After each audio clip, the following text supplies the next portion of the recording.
Radarland, membangun kenyamanan. Oke. Assalamualaikum warahmatullahi wabarakatuh. Minta tolong jangan dibully ya, Rek ya. Sebenernya. Nah, biasanya soalnya bagian demotivasi, soalnya malah anak ini disuruh menginspirasi. Jadi di sini saya mau ngangkat mengenai biar tim nggak cuma sekedar ngantar bareng. Sangat Gen Z judulnya. Oke.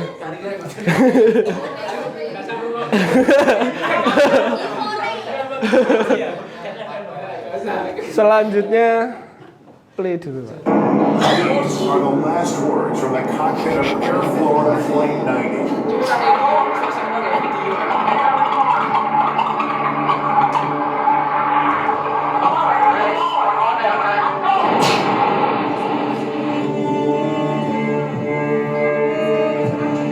The sound of impact is the Tampa-bound Boeing 737.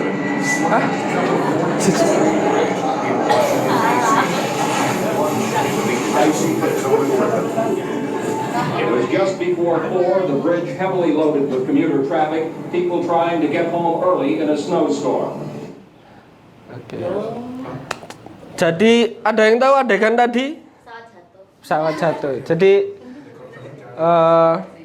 video ini merupakan sebuah kilas kejadian pada tahun 1982. Ini merupakan pesawat Air Florida Flight 90. Jadi ini kalau dulu teman-teman yang milenial atau Gen X ya, mungkin paham apa ceritanya. Jadi ini merupakan sebuah pesawat ya dari Washington.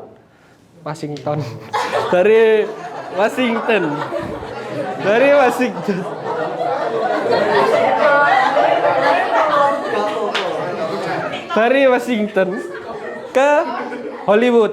Jadi apa pesawat ini terbang ya?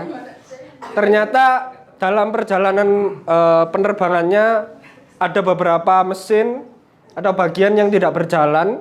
Akhirnya terjun bebas ke Sungai Potomac gitu. Jadi iya kan wacanane Potomac ya. Ayo Rek, ojo gare. Jadi dari hasil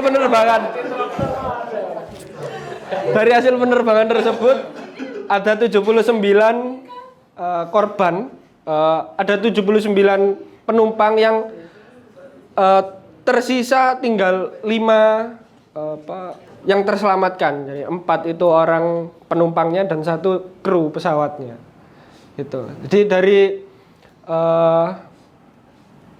kenapa kok sampai pesawat ini bisa jatuh ya? Ternyata dari hasil kalau biasanya ada pesawat jatuh itu kan yang paling pertama dicari itu kan black box. Nah, dari obrolan di black box tadi yang kita saksikan di video itu ya. Ternyata dalam proses pengecekan di sebelum kita mulai terbang itu kan kita perlu cek kondisi inspeksi ya Mas Pais. Kita perlu inspeksi. Ternyata oleh pilotnya itu pada saat mereka ditanyai gimana untuk kondisi kapal, untuk kondisi pesawatnya, dibaling-baling di sayapnya atau dan lain sebagainya di mesinnya. Ternyata kebanyakan dari karyawan tersebut, dari petugas tersebut itu mengiyakan. Jadi oke, api, aman, lanjut gitu. Jadi kondisi-kondisi itu tersebut yang menyebabkan akhirnya pesawat itu gagal beroperasi. Ternyata diketahui ada bagian tertentu yang mendukung untuk menghilangkan salju ya, di pesawat itu tidak berfungsi. Akhirnya seperti yang sudah kita saksikan, pesawat itu jatuh gitu. Next. Nah, dari kejadian ini kita sedikit belajar ya. Ini saya mengambil teori mengenai dinamika kelompok punyanya Tuckman Model. Jadi ini materi kuliah saya dulu. Jadi juga saya mengingat-ingat gitu. Jadi dalam proses sebuah dinamika kelompok itu kita tidak bisa bukan bekerja sendiri, tapi mengiyakan segala sesuatu. Dalam arti kita oke-oke aja gitu. Jadi ternyata dalam sebuah kelompok itu konflik itu memang diperlukan. Karena apabila konflik itu tidak diperlukan, akhirnya akan terjadi sebuah crash, akan terjadi sebuah hal yang tidak diinginkan gitu. Nah, gimana kita bisa menciptakan kondisi yang ideal gitu? Bukan hanya konflik saja, tapi juga kondisi yang saling support gitu. Setiap kali kita mengasosiasikan konflik itu kan hal yang negatif, padahal konflik sendiri itu adalah hal yang sangat diperlukan dalam kelompok. Karena apabila tanpa konflik, akhirnya kelompok itu tidak dapat bekerja secara optimal gitu ya. Seperti itu. Nah, ini ada dinamika kelompok punyanya Tuckman model. Jadi ada 4 tahapan yang diperlukan dalam suatu kelompok untuk mereka itu dapat bekerja dengan sangat optimal secara tim ya, bukan secara individu. Jadi yang pertama itu ada namanya forming, yaitu pembentukan. Jadi apabila ada teman, ini di sini ada Pak Sani juga kebetulan. Jadi apabila ada kita kita didatangi, kita memiliki teman baru yang intinya dia belum pernah bersama kita, belum mengenal lingkungan kita, maka tahap forming ini bekerja. Jadi tahap forming itu kita mengenalkan ya, onboarding bahasanya, mengenalkan situasi, kondisi, cara kerja, budaya kita ke dalam anggota yang baru ini. Jadi forming ini tahapan awalnya. Yang kedua yaitu storming. Jadi storming ini merupakan proses konflik. Jadi biasanya anggota baru itu pasti memiliki budaya, cara kerja yang dulu pernah diadaptasi, akhirnya pindah ke sini otomatis kan budaya dan cara kerja itu sudah berbeda. Jadi mengalami konflik.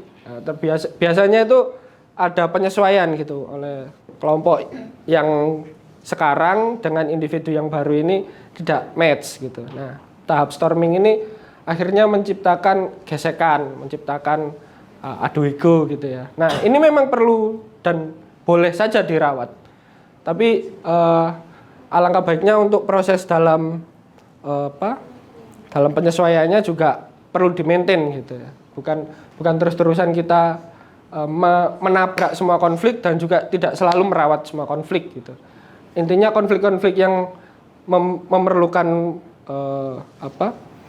pertumbuhan itu memang diperbolehkan untuk dilestarikan gitu. Memang boleh-boleh aja.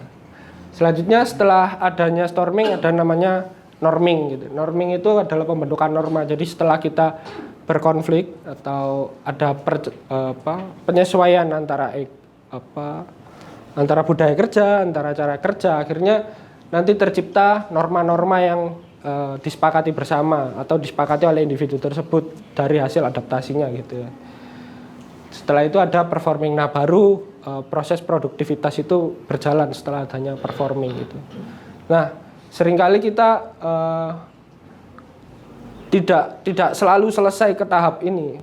Walaupun itu kita sudah bekerja anggaplah 1 tahun gitu ya. Tidak pasti kita sudah langsung ke tahap performing. Kadang itu kita juga masih ke tahap storming gitu. Tidak selalu, karena jangka waktu ini juga disesuaikan dengan kemampuan anggota ini untuk beradaptasi seperti itu. Selanjutnya.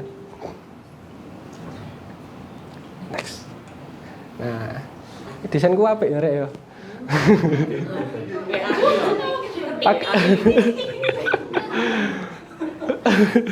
Selanjutnya, jadi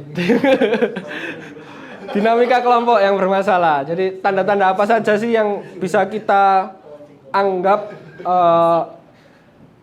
storming itu bermasalah gitu.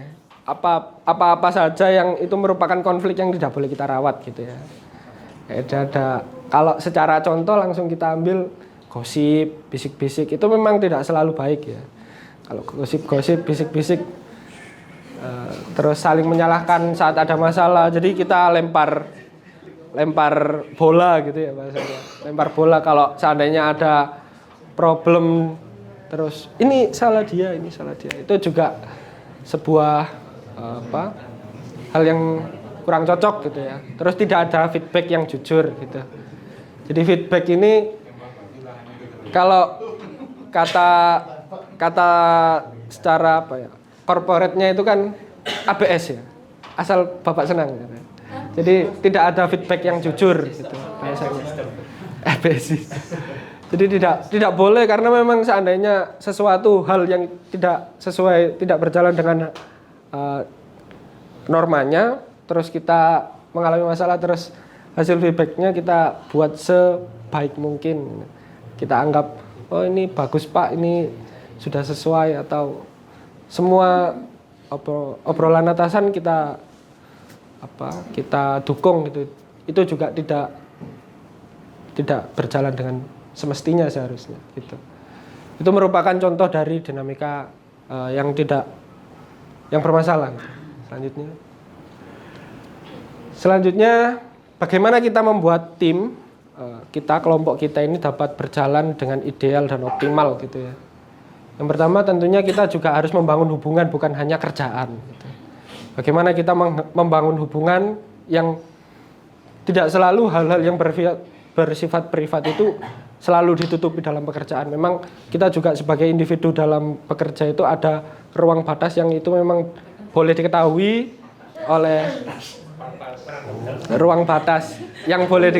oleh teman-teman kita, ada yang tidak boleh gitu. Itu juga kemampuan kita untuk memilih-milih ya.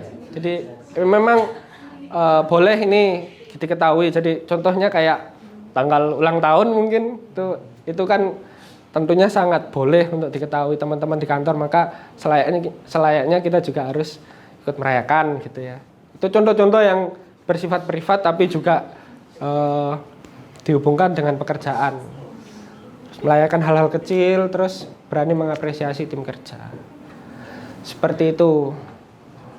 Nah, tutup saja ya, jangan panjang-panjang.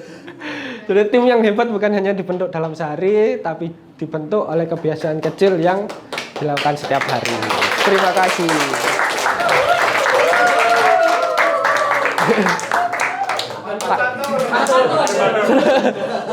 Tidak menyiapkan saya, sorry. Terlalu fokus ngedit aja. Biasa lagi silakan applause untuk Mas Ahmad yang luar biasa.